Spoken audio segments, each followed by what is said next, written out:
Sana, what is your take on this? क्या हम कभी जो 4000 मेट्रिक टन तेल रोजाना स्मगल करते हैं ईरान के बॉर्डर से, क्या वो कभी लीगली आ सकेगा?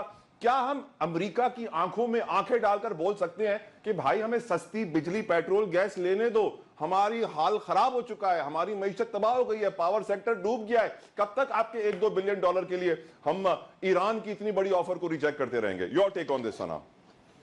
मेरा ख्याल है, बहुत शुक्रिया तला आपका, मेरा ख्याल है कि हम कभी भी ये नहीं कर सकेंगे। उसकी वजह ये कि अमेरिका ने आपको पहले ही बता दिया है कि अमेरिका पाकिस्तान की सबसे बड़ी एक्सपोर्ट मंडी है। अमेरिका ने आपको ये बता दिया है कि उनके बहुत से सरमायाकार पाकिस्तान में डायरेक्ट इन्वेस्टमेंट करते रहे हैं, कर रहे हैं और करेंगे भी। अमेरिका आपको ये भी इनडायरेक्टली बता चुका है कि अगर उनका आशीर्वाद ना हो तो IMF से एग्रीमेंट हो, वर्ल्ड बैंक से एग्रीमेंट हो, इंटरनेशनल जो मुख्तलिफ बड़ी बड़ी ऑर्गेनाइजेशंस हैं उनसे लोन लेने के प्रोसेस हो, आपके उन तमाम के तमाम जो बेनिफिट्स हैं उनको अवेल नहीं कर सकेंगे। ये इनडायरेक्टली एक मैसेज है।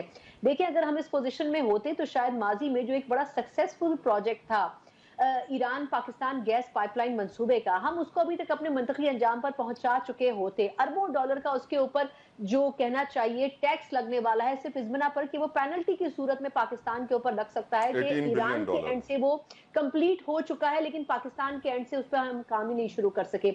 इसका अल्टीमेट हल यह है कि अगर आप उसमें भारत जैसे किसी मुल्क को शामिल कर लें तो शायद वो मंसूबा कभी अपने इख्तिताम की तरफ पहुंच सकेगा, अदरवाइज वो भी कागजों की नजर हो जाएगा। हम अपने बेनिफिट के लिए कभी अमेरिका हो, भारत हो, इसराइल हो, अफगानिस्तान हो, हम किसी की आंखों में आंखें डालकर ये नहीं कह सकते कि ये पाकिस्तान के मफाद में, ये पाकिस्तान की प्रायोरिटी होती है या होनी चाहिए। हम ये सब कुछ नहीं कर सकते। हमने हमेशा हर इशू में देखा है कि आलमी बरादरी हमें किस तरीके से डील करती है। मेरा ख्याल ये कि अगर फॉरेन पॉलिसी की बात करें तो हमारी फॉरेन पॉलिसी हो या नेशनल इंटरेस्ट हो, हर चीज के ऊपर हम कॉम्प्रोमाइज करते हैं। चीन का CPEC एक बड़ी मिसाल है। जितना इंटरनेशनल प्रेशर उस CPEC को दबाने के लिए आलमी बरादरी की तरफ से लगाया गया, उसका नतीजा देख लें कि CPEC पिछले कुछ सालों में बिल्कुल डेड हो चुका था। अब एक मरतबा फिर हम देख रहे हैं कि आहिस्ता आहिस्ता उसमें दोबारा रूप फूंकने की कोशिश की जा रही है। लेकिन जहां तक बात है इलीगल कामों की, तो आई थिंक लीगल कामों से तो बहुत दूर है, लेकिन ईरान हो या अफगानिस्तान, इलीगली जितनी ट्रेड इन दो मुल्कों के साथ और इन दो मुल्कों के थ्रू हो रही होती है, मेरा ख्याल है अगर उसको भी कंट्रोल कर लिया जाए तो शायद बहुत कुछ बेहतर हो सकता है। और इसमें सिर्फ लोकल्स इन्वॉल्व नहीं होते, इसमें सूबाई हुकूमतें, इदारे, उनके अफसरान, उनके लोग, सिक्योरिटी एहलकार, नाम ले लें आप किसी ओहदेदार का, शायद ही वो ऐसा हो जो कि वो उन सूबों और उन इलाकों से ताल्लुक रखता हो और वो इसके अंदर इन्वॉल्व ना हो। या तो आप इस गंदे खेल का हिस्सा होंगे या फिर आपको इस गंदे खेल से बाहर निकाल दिया जाएगा। लेकिन अगर आप ये कहें कि आप उन सूबों में, उन इलाकों में हो और आप इलीगल काम का हिस्सा ना बने, तो आई थिंक ये कभी भी नहीं हो सकता।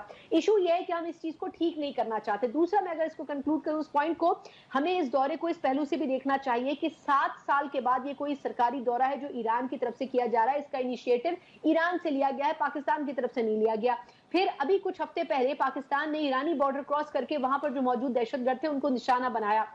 यह अलग बात है कि पाकिस्तान और ईरान के दरमियान कोई मिसअंडरस्टैंडिंग थी जिसकी बिना पर पाकिस्तान को वो एक्शन करना पड़ा। अदरवाइज इससे पहले भी बहुत सी कार्रवाइयां होती रही, लेकिन क्योंकि ईरान ने उसको पब्लिसाइज किया अपने मीडिया के थ्रू, इसके रिएक्शन में पाकिस्तान को वो कार्रवाई करनी पड़ी। अदरवाइज माजी में दबे लफ्जों में और दबे अंदाज में ये कार्रवाइयां होती रही हैं, लेकिन उसके ऊपर बात नहीं की गई। मेरा कहने का मकसद सिर्फ ये है कि ये एक ऐसी सिचुएशन में मामला हो रहा है कि हमें समझना पड़ेगा कि पाकिस्तान तहरीक इंसाफ के दौर में पाकिस्तान और ईरान के ताल्लुकात में बड़ी सदमोहरी आई, लेकिन अब क्योंकि एक तरफ हम देख रहे हैं कि पाकिस्तान पीपल्स पार्टी की जमात के रहनुमा सदर बन चुके हैं और एक तरफ नून लीग की हुकूमत है, तो दोनों जो पॉलिटिकल पार्टीज हैं उनकी ये किसी ना किसी तौर ख्वाहिश होगी कि ईरान से ताल्लुकात बेहतर किए जाएं और आने वाले वक्त में आप देखेंगे कि भारत से भी ताल्लुकात बेहतर होंगे। तो आई थिंक फॉरेन पॉलिसी तरजीह हो ना हो, लेकिन ट्रेड इस वक्त इस हुकूमत की मजबूरी है। अगर आपने इकोनॉमी को ठीक करना है तो आपको अपनी ट्रेड को लीगलाइज करने के साथ साथ ट्रेड डोर्स ओपन भी करने पड़ेंगे और उसके लिए आपको ईरान की जरूरत पड़ेगी।